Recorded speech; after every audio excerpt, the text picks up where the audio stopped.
When does a win not so much feel like a win, but almost feels like a loss? That was the case here with the Brooklyn Nets, who are able to take the win 122 to 118 over the Charlotte Hornets. But it was a game that really almost almost did get away from the Nets and really should have felt like one where they could have rested some starters, where they could have maybe had this thing ease into the fourth quarter with not much work to do. But instead, they were almost able to snatch defeat from the jaws of victory. We are going to be breaking the whole thing down right after the theme music. You are Locked On Nets, your daily Brooklyn Nets podcast. Part of the Locked On Podcast Network, your team every day.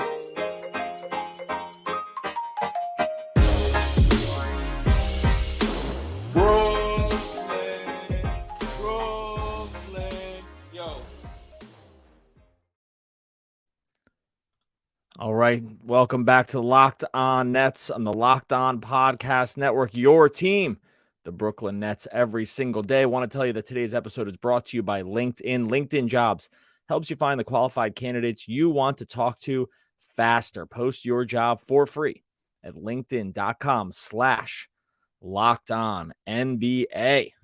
I am Doug Norrie, owner, operator, DFSR.com, daily fantasy sports rankings. If you like typing in all of those different letters in your keyboard, there to help you with FanDuel and or DraftKings optimal lineup. So head on over to DFSR.com. Really appreciate it. No Adam Armbrecht on this one.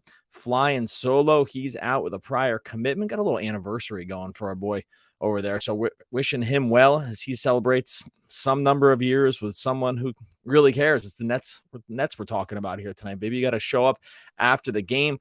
Gonna fly solo on this one. Appreciate everyone jumping in over live on YouTube as well. We'll try to stick around for a little bit after this over on YouTube to give some bonus stuff going on. Following a 122-118 win by the Brooklyn Nets over the Charlotte Hornets, where to even start with this game? I mean, this one runs you the full absolute range of emotions. Really no other way to describe it. It had all the highs of feeling like the Nets have everything figured out. They're going to steamroll a lesser team. We're going to get a blowout going here in Barclays. We're going to, rest the starters. Adam, following a podcast where Adam and I talked, at length 2 podcasts ago about, getting Durant, saving Durant some minutes, saving some miles on those legs, getting some blowouts here, maybe thinking about rest in the first half of this game. You're saying to yourself, here we go, baby. We're going to get this. We're going to get under 30 minutes for some of these guys. We're going to just take care of this Charlotte team that frankly stinks. They're headed to the basement. They were 7-17 heading into this game. Nets are up 23, old enough to remember when the Nets were up 23 in this game. And it really feels every bit like we're headed toward, like I said, just a very nice, easy Wednesday night victory. It's all going to be easy. And then the second half happens. And it is like watching a car wreck happen in slow motion. I mean, every single thing you get worried about with the Nets basically showed itself in the second half here. And yeah, I know they won 14-12 on the season now. A W is a W. At the end of the year, when it's all 82 are in the books, we're going to look back at this one and just say that's a win, right? It's just going to be another thing on the ledger. And we'll figure out all this other stuff when it comes out in the wash in the end.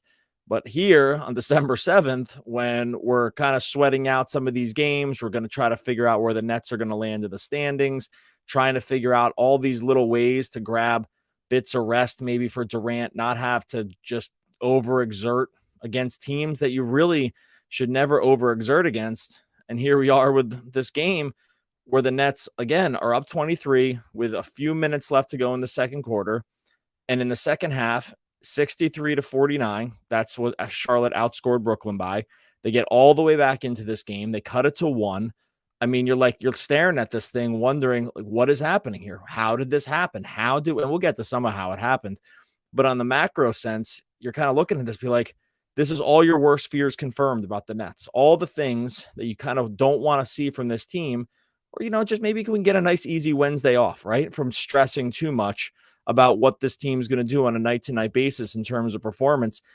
And they just let Charlotte all the way back into the game. And it's just crazy when you think about it. This is a Charlotte team, no LaMelo Ball. They lose PJ Washington.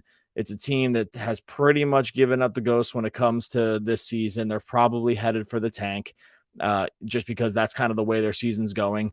Personnel wise, I mean, they don't even hold a candle to what the Nets have, who are playing basically healthy here, except for without Ben Simmons. That's a big except for, but you still have Kevin Durant, Kyrie Irving, Joe Harris, Nick Claxton, Seth Curry. Like, you're still rolling out there with guys who are plenty able to steamroll another team. And that, again, looked like it was going to happen. They had it all going in the first half. They were getting very easy shots.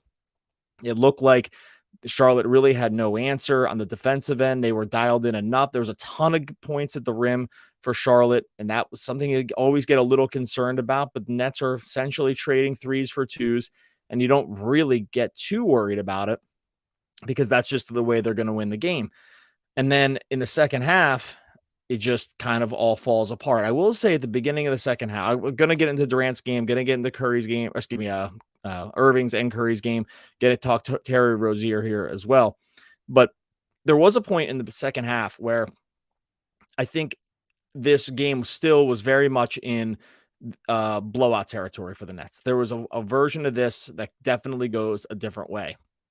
Around their, I would say something like their first 10 possessions of the second half were really high quality looks, and 5 of them or 6 of them just didn't go down. A couple rim out, they just can't get them to go down. And I think that was the moment where if they had just put a stamp on it to begin the second half and a few of those buckets had gone down and they extend the lead up to 20, and the Hornets probably at that point just can't really see themselves getting back into it. I do think in the old game of inches, that is where this game was sort of decided, right? Because I think there was a point at the beginning of the second half where Kyrie got a couple good looks, KD got a couple good looks, and they just didn't fall. And I think if you come out to begin the second half and those do fall, and all of a sudden you're up 20, 22, 24, something like that in the third quarter, even with Charlotte scoring, because even when Charlotte was making this little run, the Nets were still up 16, 17. Like, they were still had a very comfortable lead resting on their laurels. And when those shots don't go down, you do get this sort of sense that Charlotte maybe is starting to believe. And I was thinking at the time, I was like, man, this really sucks, because this is a point where if they had just kind of stepped on their neck, had these easier looks go down, and sometimes they just don't go down for you, and that's just the way it goes. Games won't look as close like this in the end, because the other team will just end up taking their foot off the gas too. Like, it'll be too much for them to overcome. They won't be able to, they won't be able to see it, right? You won't be able to see the victory down the line when you're down 22, 24, 26 in the third quarter. But that doesn't happen. Hornets hit a bunch of shots. Now, all of a sudden, you get into this third quarter where they outscore them 32-23. And now you're starting to bite your nails a little bit as a Nets fan. You're thinking to yourself, here we go again. Well, now KD's going to have to come out and play the fourth quarter. Now we're going to have to run Kyrie the whole fourth quarter. We're not going to get deep into the bench, into those aforementioned blowout minutes, which, again, I don't think the Nets desperately need these blowout minutes, but it'd be nice it's one of those nice to haves. It'd be really nice to have some games on the schedule against, when you're 11-point favorites going in against Charlotte, where you can just take care of business very early and get out of Barclays with the starters sitting the bench and the Kessler Edwards and David Duke Jr.'s of the world and Cam Thomas running, a majority of the fourth quarter, and you feel like it's very easy. That is what I really felt like we were heading for in that first half, and that all signs pointed to it. But you miss some shots to start the second half. You get into some iso ball. You start to make some mistakes. Then you let Terry Rozier absolutely begin to cook, which we'll get into here in a second. And that, all of a sudden, now you're sweating it out in the fourth quarter, having to go sort of max minutes on some of these guys and just barely pulling out a victory from a team that you really should have stomped on early. So that's the high level look at what the Nets were doing here. If you sound a little bit disappointed, or if I sound a little disappointed, that's just where we stand with this team. It's just, you want these games to sometimes turn out a little differently, but in the end, a W is a W. Nets get up to 14-12 on the season. And when we look in the ledger at the end, that is where we'll be. We'll get into the Terry Rozier game. We'll obviously get into what Kevin Durant and Kyrie Irving and Seth Curry, to some degree, were able to do in this one. Want to talk about some of the decisions Jacque Vaughn made in this game too, which are a little different than games we've seen in the past. First, I'm going to tell you about our friends over at LinkedIn Jobs. LinkedIn Jobs wants you to know that every new potential hire can feel like a high-stakes wager for your small business. You want to be 100%. You have access to the best qualified candidates available. That's why you have to check out LinkedIn Jobs. They help you find the right people for your team faster and free. Maybe LinkedIn Jobs can help the Nets find stretch 5. That wouldn't be bad to have. Put that up over there on LinkedIn Jobs. Maybe another 3 and D wing. Not bad. Let's just go head over to LinkedIn Jobs. See if we can find that posting. All you do is you add the purple hashtag hiring frame to your LinkedIn profile to spread the word that you are hiring. Simple tools like screening questions make it easy to focus on the candidates with just the right skills and experience so you can quickly prioritize who you'd like to interview and hire. Small businesses rate LinkedIn Jobs #1 in delivering quality hires versus the leading competitors. LinkedIn Jobs helps you find the qualified candidates you want to talk to faster. Post your job for free at linkedin.com/lockedonnba. That's linkedin.com/lockedonnba to post your job for free. Terms and conditions apply. All right. So this game on an individual level, where do we stand with some of these games or some of the performances that we saw tonight? When you watch a game like this, sometimes if you're not box score watching, which I don't tend to do too much during the game because I want to just kind of get a flow for what's happening. Sometimes I'm surprised by what I see at the end, sometimes not. Adam and I talk about that all the time. If you are a box score watcher on a game-to-game basis, I would challenge you to try not to do it for a few games and sort of see where a game ended up different than what you kind of thought was happening. Sometimes you're not going to be able to do that because Ian and Sarah and these guys on the broadcast are going to bring you the stats or they're going to flash some stuff up there. So you really can't totally get away from it. But it does sometimes enter interesting territory with what you think is kind of happening and where your maybe mental calculus is going with a game as compared to the reality. The reason I say that is because I did get this feeling with the Kyrie Irving game with 33 points, where it's obvious that at times he's cooking. He had some complete highlight reel finishes at the rim. He had 3 finishes at the rim early in this game that would have been among the best thing any NBA player did in his whole career. And Kyrie had 3 of them. Like he had the teardrop one where he had the ball fake to Joe in the corner, goes up over. Ian Eagle called it an ephus, which is a reference to the old kind of lob pitch that you'd see in old-timey baseball. That ball drops in. It's unbelievable. He has another reverse layup where he goes to the left hand midair, and he has another one where he blows by Rozier and is able to finish over in traffic. In the end, Kyrie just kind of had one of these games for him where if he's going 14 for 24 from the field, only 1 for 7 from 3, but finishes with 33 points, also dished out 9 assists. You are thinking to yourself, hey, we're well on our way. Maybe not to a blowout, but maybe an easy win because this is the kind of guy randomly gets 4 blocks in here too, which I find amazing. But just in general, you're thinking to yourself, okay, this is where a game that we can, kind of put a stamp on it. And then you combine it with Kevin Durant going 12 for 19 from the field for 29 points. He adds in 9 rebounds and 8 assists. And I will say from that efficiency standpoint, you're probably thinking to yourself, if you just looked at the box score, this is a game that they probably should have won easily. The problem is that after these 2 guys, and then you get Seth Curry, who pours it completely on in the first half and disappears basically in the second half, there wasn't really much to be had from a scoring standpoint. And this is sometimes where you do get a little worried about this Nets team that, again, not to box score watch, you would know, obviously, Kyrie and KD are pouring it on in terms of scoring. I was a little bit surprised by the 33 over when it was all said and done. But games like this, the other shame of them is that when you are getting semi-efficient nights from the field from your 2 superstars, these are also games that you should be able to win because not only should their efficiency be able to just on its own produce a lot of points, which the Nets did with 122 in this one, but it also their efficiency should lead to efficiency from the other players because the looks should be easier. And then for some reason, it just doesn't happen. Now, again, part of this is on the defensive end, right? Or maybe a lot of it's on the defensive end, where even if you're going to be as efficient as possible from the field and, drop 102 fairly easy points on the Charlotte Hornets team, that if you're just not going to dial it in defensively, then it's not going to matter and it's always going to be close. And that's where we've seen the ebb and flow of the Nets kind of happen this season, is that sometimes it doesn't get all put together. Either it's not efficient, but their defense is kind of locked in. We saw it where they were holding teams to under 100 points with, on a decently regular basis, or a game like this where it kind of gets up and down and they get really lackadaisical in the defensive end. And so they're putting up 122 points and it's still somehow close. and that's what we got in this one. So while you get a combined 62 from KD and Kyrie, which is a really good spot to be, and, an additional 20 from Seth Curry, and you're thinking, okay, this really should be an easy win. The problem is going the other way. Charlotte just got every single thing they wanted, especially in the second half. So a couple main problems that ended up with the Nets, and especially on defense.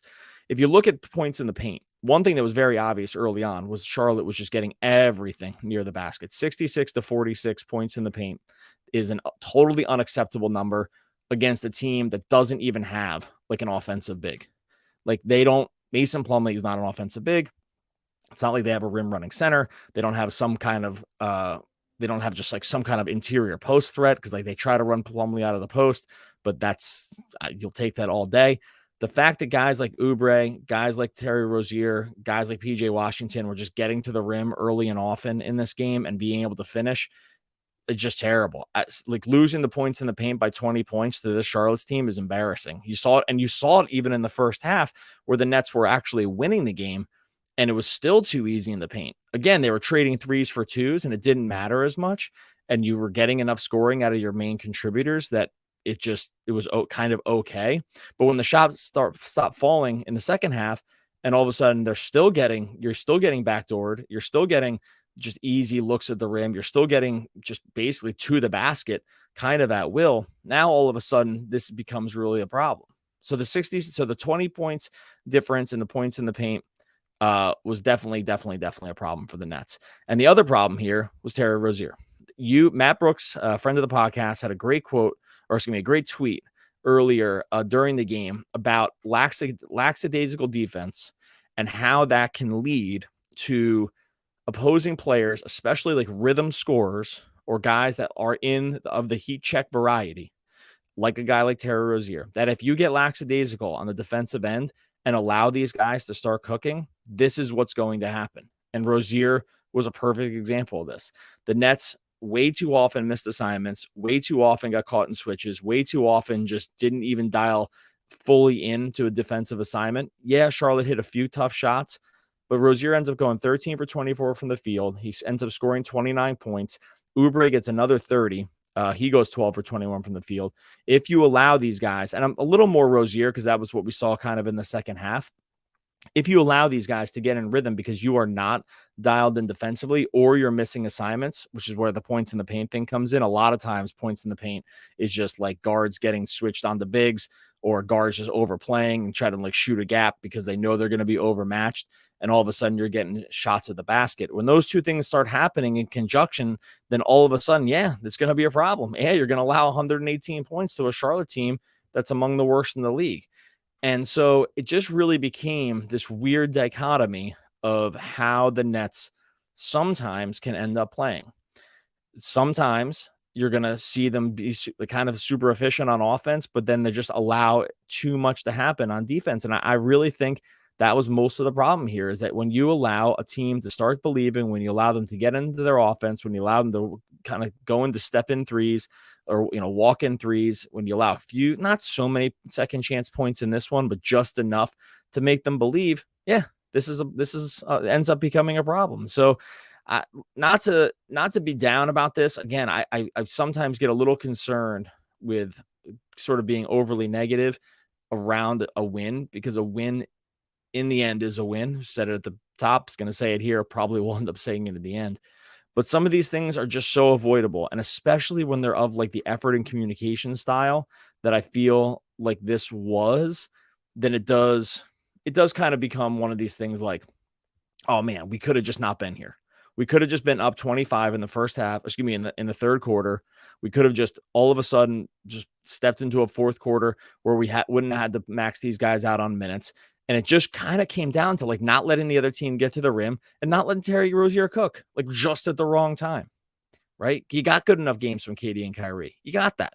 You half the mission is accomplished at that point. Don't allow these other guys to sort of step into their game. Don't allow these guys to just kind of start to believe. Don't allow them to pull within single digits in the fourth quarter, and now you're running every guy max minutes. So talk a little bit here at the end about where the Nets, a couple of little differences the Nets made in the rotations. Take a small look ahead to what we're looking at going in over the weekend. Do that here in a second. All right, a couple little things here on the way out about where the Nets made some changes tonight and also what to expect going forward for the rest of the week for Brooklyn. So a couple things. I thought it was interesting that the first two subs in off the bench in this game were Edmund Sumner and Seth Curry. TJ Warren was not among that group. TJ Warren only plays 11 minutes, looked a little out of sorts in this game. I still think that's to be expected with a long layoff for him. So I'm not really looking too much into that one. I didn't think this was going to be a bad matchup for him. I mean, and most matchups will be fine for TJ Warren just because of the type of player he is. So I was a little surprised by the 11 minutes, but I wasn't surprised when you kind of saw what was happening for him on the court. Like when he was actually in there, it just didn't really look all that comfortable. It didn't look all that fluid. But again, it's not a knock on TJ. Like I think some of that's going to take time. When you take 2 years off from basketball and go in off the bench into a game where guys are already, fully ready and going, I think that's always going to be really tough. And I think it's going to be especially tough with the layoff. So just something to keep an eye on with those rotations, because I think he's a guy that is going to be really, really important for this team, especially as a secondary scorer or ways to maybe extend leads when guys like Kyrie and KD aren't on the court at all, which would have been another one of those nice to haves tonight, but you're not going to lay any blame at TJ's feet. I just think it's interesting that we only saw 11 minutes for him. I thought Sumner came in with a ton of energy. I think you like to see this game really lines up really well for his skill set. Basically the only two ways a team like Charlotte is going to beat you is with some of that guard and play and some of like the on ball stuff from Kelly Oubre. And Sumner, I think his skill set matches up pretty well with something like that. So I wasn't surprised to see him come in, although those minutes did end up kind of disappearing in the second half. So because they end up having to just rely on the starters. Seth obviously came out like a total flamethrower in the first half. He ends up going for 20 points, just couldn't miss.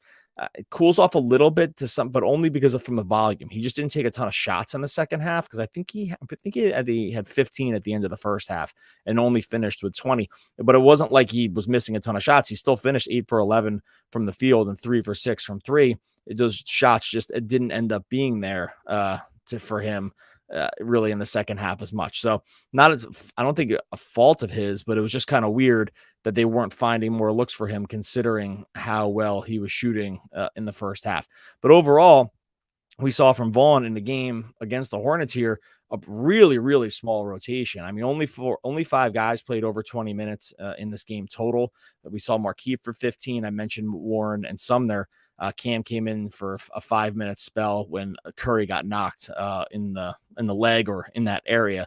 And that's probably the only reason Cam even got in off the bench.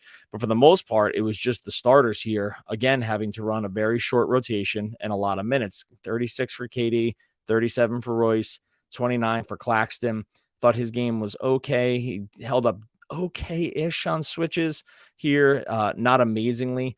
Just because of some of the Rozier stuff. Harris had 31. It looked like he was going to kind of start getting a little hot from 3 early on, but then he only ends up taking 6 shots total and then 34 minutes from Kyrie. So the minutes breakdown, again, just ends up being something that you don't really like, a disappointing minutes breakdown, I think. Like, to really essentially run only 9 guys against this Hornets team and only having 6 of them play real minutes. It just ends up being that theme of the day, right? Like this theme of where we could have found some rest for some players. It just ends up not being the case. So overall, in the game, stumbled there. Overall, in the end, when it comes down to it, I think It's not the end of the world. None of this stuff ever is. Obviously, it's, well, A, it's just a basketball game. B, it's not like it was, some kind of double overtime 44-minute kind of thing, and it is a win. So I think in the end you walk away saying, okay, hey, live to see another day. But I just did. I wanted it to kind of turn out differently. Now, later on this week, Ben Simmons is cleared to return this Friday. So I don't know what the minutes are going to look like. They play the Hawks on Friday evening. That's a 7:30 start. It looks like they're going to manage Simmons going forward. They're not going to play him on back-to-backs, and they're probably going to just limit the minutes to start. I wouldn't be surprised. They said the knee stuff maybe stemmed from the back surgery in the offseason. So, I don't know if it's a cascading kind of thing or just the connectivity between your back and the rest of your body will probably always lend itself to being just injury prone. Like, backs are a really, really tricky thing. And because of the connectivity to everything else, this is probably something we can expect to see going forward with a guy like Simmons. Adam and I will talk a little bit more about what to expect from Simmons and sort of what to expect from some of these rotations. We'll get into that on tomorrow's podcast as we lead into the into the Hawks game. One thing that we'll probably also want to monitor with the Hawks game is that DeJounte Murray tweaked his ankle, and I haven't seen a report. I know he left the game early. It looks like he has a sprained ankle. It'll be interesting to see what happens there. They were already playing without John Collins. They were already playing without DeAndre Hunter. No DeJounte Murray. We'll have a little bit better idea of where they're going to stand against this Hawks team. But again, a theme for the Nets this season, and they've had their own injuries as well, has been playing teams that just seem to always be missing a bunch of players. Now, maybe that's just the theme for the NBA in general. There's been a million injuries. If those continue, you can go through every team with some of these injuries. So it's not like the Nets are just running so good in who they're going to play, but it is interesting. You get another one, no LaMelo Ball in the Charlotte's game, and then the Hornets game, and then it looks a lot like they're probably going to face a Atlanta team that is undermanned once again. And they still have Trey, obviously, still have Capella, but they're not going to, if they're without Murray, that is going to be a much different team. But we'll have a little better idea of that one as we get going into Friday's podcast. We are going to close it out here. I will jump on YouTube and make sure we just do some extra YouTube stuff. It's a live one here. It's a solo podcast, a little bit different than we have been doing, but wanted to make sure these post-game ones are always fun. I know people are always gassed up after the game too, wanting to talk Nets. If you want to throw in at Locked On Nets into the YouTube comments as we go live, I'll try to bring up a couple of questions before getting out of here. If you're only listening on the podcast, make sure that you are subscribed over to Locked On Nets. We are closing in probably in the next week or 2 weeks, maybe closing in on 4,000 subscribers over at Locked On Nets. Would love to make that by the new year. That's one of the goals that we set. So you can be part of the group that goes over and make sure you subscribe over on YouTube to Locked On Nets, be part of that. And know that when we come on some of these post games, you're just going to get extra content as well. That's what we try to do for our loyal YouTube listeners and everybody else. Make sure you like and subscribe wherever you listen to podcasts. Adam, as always, is the one that's bringing the quotes on a day-to-day basis from all the great American poets out there. I always forget to do it. We always get to the end of the solo podcast where I've just not made a note to bring up some kind of thought-provoking or funny quote. That's the Adam Armbrecht deal. So we have to wait for him till tomorrow. But in the meantime, we'll be back again tomorrow talking more Brooklyn Nets basketball.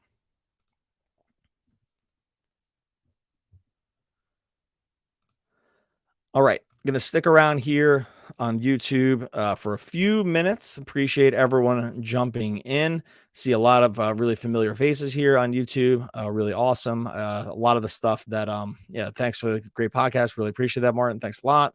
Rapachi, thanks. Yeah, appreciate that. Obviously, we saw Gerard at the beginning of this one.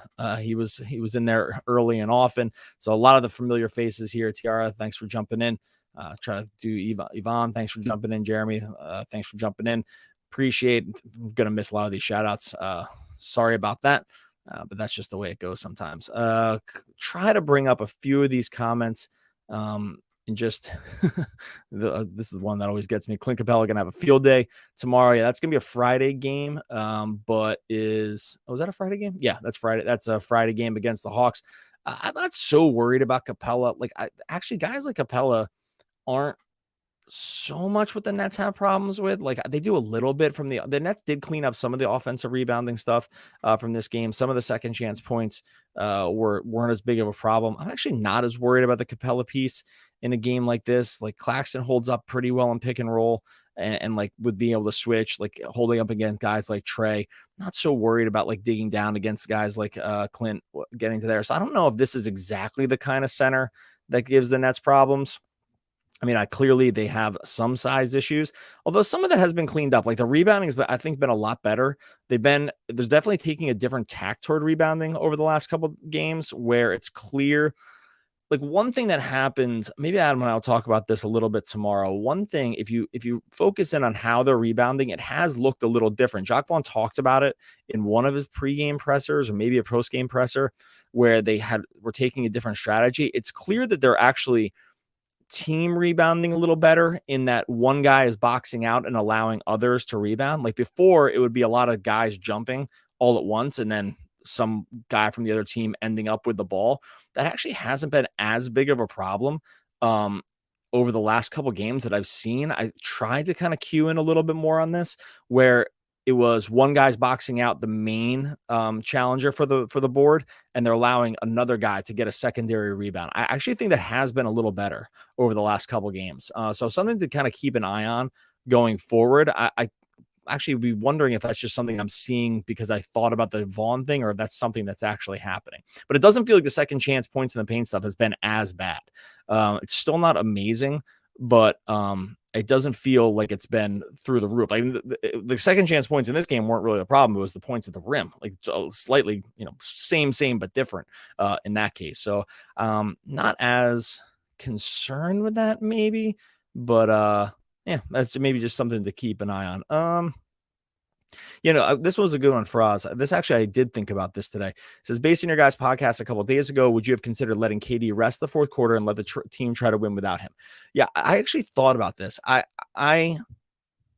don't think they'd ever do this, but I thought that this game was a candidate to try it because as almost like a statement. It's so weird though. They would never do it because it would just be like some weird, like, why bother? Like KD's right there. He's already loose. Like he's already played. He's dialed in. Like you wouldn't do it, but they clearly had it in mind to do it because they waited longer in the first half to bring him in off of his first rotation, like where they usually bring him in. This is actually the only reason that Kevin Durant ended up at only 36 minutes for this game. Like he played max minutes in the second half. The only reason he ended up at 36 minutes, I should have said this on the main podcast now that I think about it, but the only reason he ended up at 36 minutes in this game was because they actually limited his first half minutes. And so that's the only reason they saved him like 3 minutes in the first half or maybe 2.5 minutes, something like that. And because they did that, he only hit 36 in the second half. So it actually did kind of work, and that because they were winning by so much. So anyway, for us, I don't think they would ever do it, but I think they should consider every way to buy minutes. And I think the first half was something they tried it with, and it clearly worked a little bit because they were able to save, like 10% off of his average minutes. And hey, every little bit counts when it comes to that. Try to get a couple more of these. From Wesley, what does Cam Thomas do besides score every time he touches the ball, even when he's getting swarmed? Look, I'm not a Cam Thomas stan at all. If you've been listening to the podcast for a long time, you know that Cam Thomas is just not a guy that I'm like super bullish on, really never have been. That going all the way back to basically when he got drafted, I thought he was like, there was a chance. I'm pouring my water here in the background. I thought there was a chance like the scoring would be good enough to mask all the other stuff that he doesn't really do. We haven't really seen that. And so I haven't changed my assessment at all. I think Nets folks have changed their assessment to some degree. Clearly Jacques Vaughn and company have, because he's essentially buried on this rotation. He only got in because Curry got hit in the junk. I don't think Cam would have played at all in this game. It's not like it looked great either. He still passes up open looks when he could just step in to catch and shoot threes. He doesn't seem to want to do that. He did have a nice pass to Claxton on an interior drive. You do like to be able to see that. I still like the KD defaults to passing to him, like he wants to get them going, wants to get Cam going, because like that is a situation. It will help the Nets to have him just be better.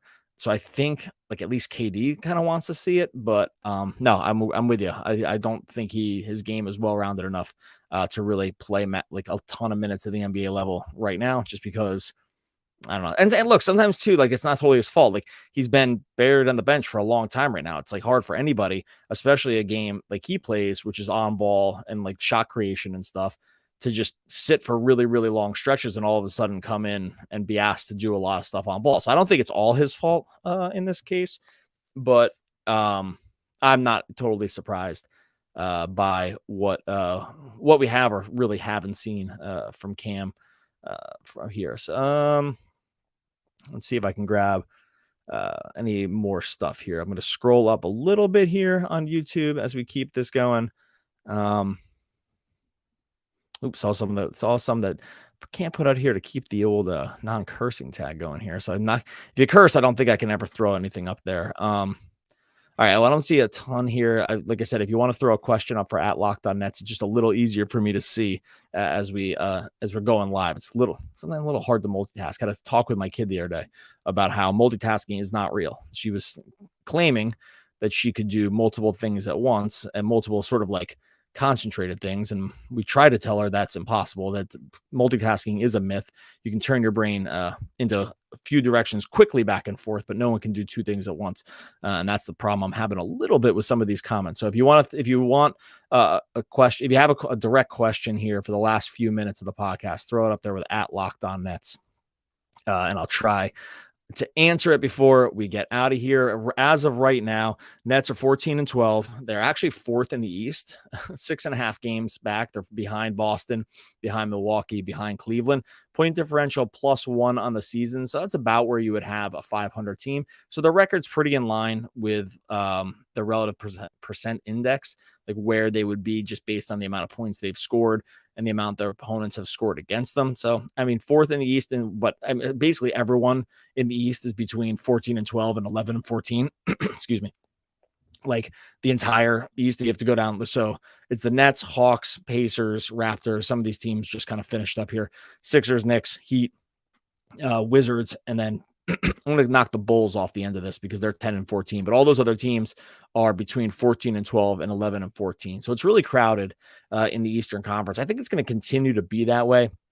I think you'll see the Pacers probably drop a little bit here, but I think you're going to see the Raptors and the Sixers kind of climb the standings a little bit.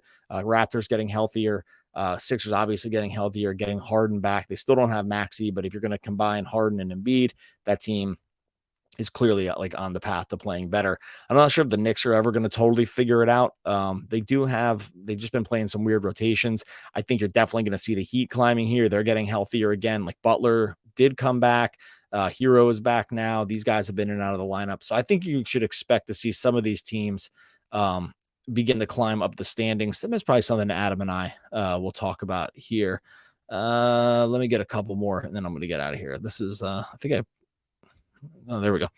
I talked a little about this earlier. What are my expectations for TJ Warren? My only expectation right now is that like you get him ramped up to where he can play like 21 minutes a game. That's actually my only expectation. How the basketball looks, I think that's either just going to come or it's not. I think really conditioning wise is probably your only concern. Only 11 minutes tonight. I think he would have played more if it had looked a little more comfortable for him, but it just looked kind of all out of sorts. And I think there was no real reason to keep him on. Again, kind of a weird traveling call at one point. It just didn't like look all that comfortable on ball. I think they probably noticed that too, and they just kind of took him off. I don't know if that's a conditioning thing. Look, the dude hasn't played in 2 years. So my only real goal expectation with him, I had very low expectations about this, mostly because of the timeline of how long he had been off the court. My expectations remain just like low, but that's not bad. That's just managing expectations around a dude that hasn't played in 2 years. And if this is a guy that can ramp up to like 21, 22 minutes a game at some point, then I think the Nets are going to be in a really, really good spot with him. I just don't think that that's going to happen anytime soon, but that's what happens when, like I said, you haven't played in like 700 days or something like that. Let me see here. Chill Out Roller Coaster is a name that I really like, even though this doesn't say Locked On Nets. I'm a fan of the name. So kudos, +1 for that one. Do you think if Simmons can get going and he starts running the offense, how that will affect team chemistry, negative or positive? I don't think they desperately need Simmons back, but it would be really, really nice to have him. Tonight would have been probably, I think actually they would have had fewer issues tonight's game, because I think this is like a game where Simmons isn't going to get caught too much having to guard a ton of the opposing five, because like you're not worried about it. They had some scram switches on post stuff between KD and Kyrie, like if they got switched on to Mason Plumlee. But in general, the reason I think you would have liked to have Simmons here in this one is to just get point of attack stuff going on Terry Rozier and Kelly Oubre, like when those guys are feeling themselves a little bit, and try to shut down a little bit. Like that was where, less on the offensive end and more on the defensive end, is where I think you really could have used Simmons tonight. I think that they just don't. They have too many guys in the offense, on the defense, that can get hunted out without him. And so having him there would have probably, it would have just definitely helped. Definitely helped on some of this guard play, because it's not like they have any real dynamic bigs. It's just that they just didn't have any like functional way to stop some of these guys later in the game. And look, like Rozier banked the 3 home. Like sometimes the shots just kind of crazily go in. I think that was a little something here that was happening for the Hornets. On the offensive side of the ball, we were seeing Simmons getting super aggressive, which was a good thing before he got hurt. That will be the first thing I'm looking for from him when he comes back, hopefully on Friday, is if he has, after this little mini injury, if he has like the same sort of aggression, if he has that same shot out of a cannon mentality, if he has the same like wanting to turn the corner on some of his defenders, like how, like that is what I want to see, because early in the season with Simmons, we definitely did not see that. It was really timid. It was very sort of just like side shoulder to the basket, really never turned up to face anything, never wanted to even get a shot up in the lane. That was really starting to all change before he got hurt. And I think that my evaluation for him is going to come really quickly on how much we see him at least try that early on against Atlanta. So that's the main thing I'm going to be taking a look for in that game with Simmons. And I just think that we have to probably be in, what's the word for it? I think we have to be prepared for a season of just Ben Simmons being in and out of the lineup. I think that is just the reality at this point with him. Like, I think he's just injured. I think he's going to be injury prone. It's already happened this season. It's happened for multiple different things, like the back, the knees. Like these are the things that are probably just going to keep recurring. And it's, again, not being pessimistic. It's just like the reality. It's, these things are connected. He had back surgery. He's had knee problems in the past. It's already creeped up on him a couple times this season. It's just, they already said they're going to like try to load manage him on back-to-backs. And I think we should probably just be prepared for him to not be playing like full season's worth of minutes. I think that's just kind of where we are. I don't have anything else to say about that, except for it's a bummer, because you really, really could use him in a lot of different things that he does. And if you have back and knee issues, then look, that's just the way they are. Anything else here? Yuta and Ben at transition points and athletic defense. It has some versatility. Yeah, it wouldn't be bad having Watanabe back here. I don't think it's like been a huge loss to not have him. But it's like I think Watanabe for me ends up becoming a really nice to have kind of piece. And they did definitely found something with him. And it'd be great to have him back. And I think the 3-point shooting will probably regress a little bit or a lot of it when he comes back. And the energy is awesome. And it's clear like the other guys love him. And it's awesome to watch him play. And it would be really, really nice to have him back. And I don't know what the timeline is. I'll look it up real quick. What the timeline for him. I didn't think it was too long. It might be like one more game here. I don't know if he was on the same timetable as Simmons. I'll look this up as I already did it. The thing I said I couldn't do, that told my daughter I couldn't do, which was multitask, is okay. He's set to return Friday too. My bad. I should have known that. So he and Simmons will both be back. That's good to know. and he's probably one that they'll ease in a little bit too. Okay. I think that is going to be it. Really appreciate everyone that jumped into YouTube. First time I ever did a live YouTube solo, so I think it went okay. Don't even if it didn't do okay, tell Adam that it did. Make sure you tweet at Adam Armbrecht and say Doug absolutely crushed it live. Even if you don't feel like that, it just helped me. It just helped me. Just whatever he's doing tonight, where he's out on the town, maybe if he gets a couple tweets at Adam Armbrecht that say Doug's absolutely killing it solo on the YouTube. Probably make him feel like good, but it also make him feel like a little bad, like I did it on my own too. And then he'll probably be worried about his own safety within the Locked On Nets, which he doesn't have to do. Obviously, we love Adam. Okay, I am going to get out of here. Really appreciate everyone that jumped in to YouTube. If you're in here and for some reason haven't hit subscribe, just take 1 second and go over there in like the middle left corner and hit subscribe to Locked On Nets. Really appreciate everyone that jumped in here. Adam and I will be back tomorrow talking more Brooklyn Nets basketball. Hit the wrong thing.